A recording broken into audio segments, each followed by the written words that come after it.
시사닷컴.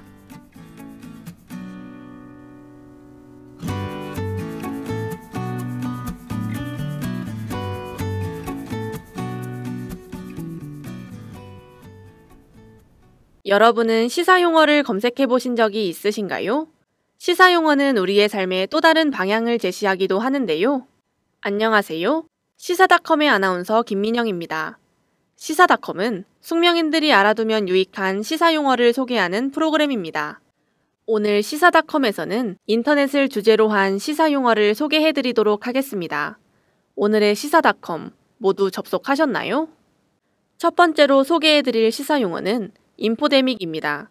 정보 전염병이라고 불리는 인포데믹은 잘못된 정보나 악성 루머 등이 미디어, 인터넷을 통해 매우 빠르게 확산되는 현상입니다.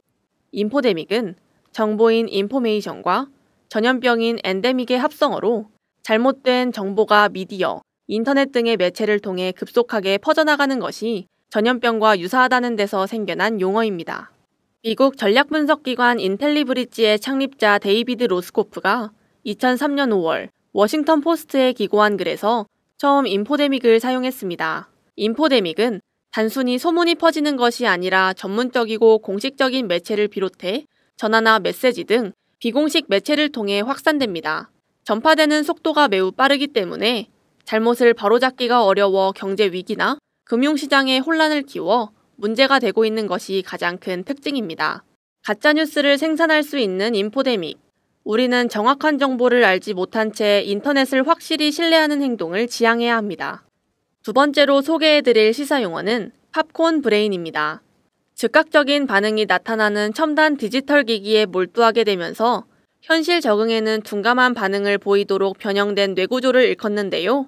영화관에 가면 즐겨 먹는 팝콘은 순간에 열을 가하면 옥수수알이 꽃처럼 튀어오르게 됩니다. 팝콘 브레인은 전자기기에 오래 노출되면 팝콘처럼 곧바로 튀어오르는 자극적인 현상에만 반응한다는 의미입니다. 실제로 인터넷을 장시간 이용하는 사람들의 뇌를 촬영하여 MRI 영상을 분석한 결과 인간의 뇌에서 생각 중추를 담당하는 회백질의 크기가 줄어든 것으로 조사돼 우려를 낳고 있습니다. 스스로 할 수 있는 팝콘 브레인 자가 진단법이 있습니다. 첫째, 매일 습관처럼 컴퓨터 및 스마트폰 등 각종 디지털 기기를 손에서 놓지 못하고 SNS를 한다. 둘째, 가족이나 주변인들과 함께하는 시간보다 스마트폰을 하는 것이 더 좋다. 셋째, 수시로 이메일 체크를 하지 않으면 불안하다. 이 세 가지에 모두 해당되신다면 팝콘 브레인을 의심하셔야 합니다. 전문가의 말에 따르면 팝콘 브레인 현상을 막는 방법으로 인터넷 사용시간 2시간으로 줄이기, 최소 2분간 창밖 응시하기, 온라인에서 해방된 자유시간 만들기 등이 있으니 실천해보시는 것도 좋겠습니다. 마지막 시사용어는 실버서퍼입니다. 실버서퍼는 인터넷, 스마트폰 등 스마트 기기를 능숙하게 조작하는 고령층을 일컫는 용어입니다. 2010년대 중반을 전후하여 주요 선진국의 베이비부머 세대가 고령층으로 편입됐는데요. 이들은 여가 시간이 충분하고 경쟁력이 있는 50, 60세대가 스마트 기기에 관심을 가지고 능숙하게 조작할 수 있게 됐습니다. 실버서퍼는 차세대 IT 산업의 새로운 소비층으로 급부상하면서 영향력이 점차 확대되고 있는데요. 이로 인해 헬스케어 등과 관련한 신산업 시장이 창출되고 있습니다.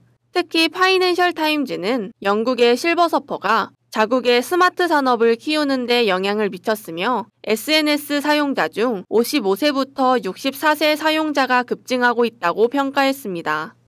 오늘 만나보신 인터넷과 관련한 시사용어 이야기 어떠셨나요?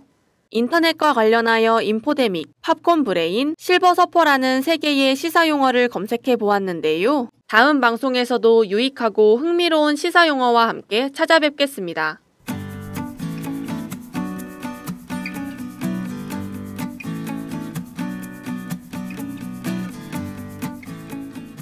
시사닷컴.